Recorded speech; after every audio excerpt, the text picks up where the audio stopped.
Next question here, building on the point that Scott emailed me, which I thought was awesome. An example of being your own coach or governing body. Now, this is a huge point, so I really want to take some time on this one. Scott, I'd love for you to expand on kind of the authority figures in your earlier life and how when you go into something such as trading, which actually attracted someone like me as an introvert before, because it's a world where you are completely in control and you don't have to socialize, communicate, or reason with anyone, how that kind of affected your early mindset and how you've pivoted and leveraged that.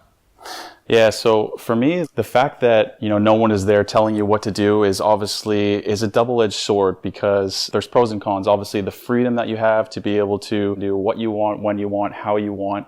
And although that's extremely liberating, for some people that are diving headfirst into this world that have no experience with that, really challenging, and them not even realizing it. Most people, when they go through school, or especially when you're younger, like your parents, like people are telling you what to do. And the example I gave Tom was that I was in college tennis. I had a coach that was relentless of telling me when I was wrong, when I was doing something wrong, because he was accountable. Like his job is on the line. If we don't win, if we don't perform, that reflects poorly on him. So he's doing everything he can to make sure that we succeed or have the best chance of succeeding. And when you dive into something that doesn't have that element, there's no one looking over your shoulder. No one is there. No one's going to tell you when you're fucking up, for lack of a better term. And so if you haven't confronted that reality, I think it's important, because 2.5 years in, I had to sit myself down and be like, look, like I'm clearly not getting this. I need to change something, or maybe it's one thing or a lot of things. If I didn't sit myself down and have that conversation, I probably would have just continued or gave up, as people do, because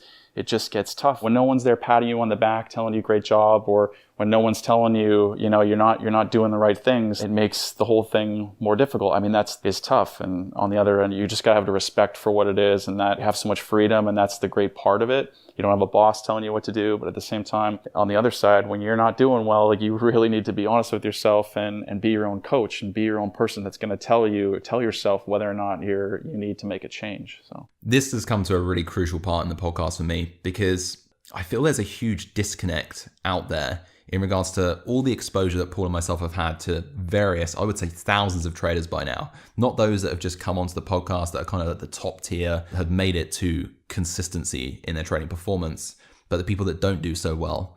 But then there's this massive gap in the middle that's so often skipped over, which is kind of the gray area. It's not the huge drawdown. It's not the 10% loss per month.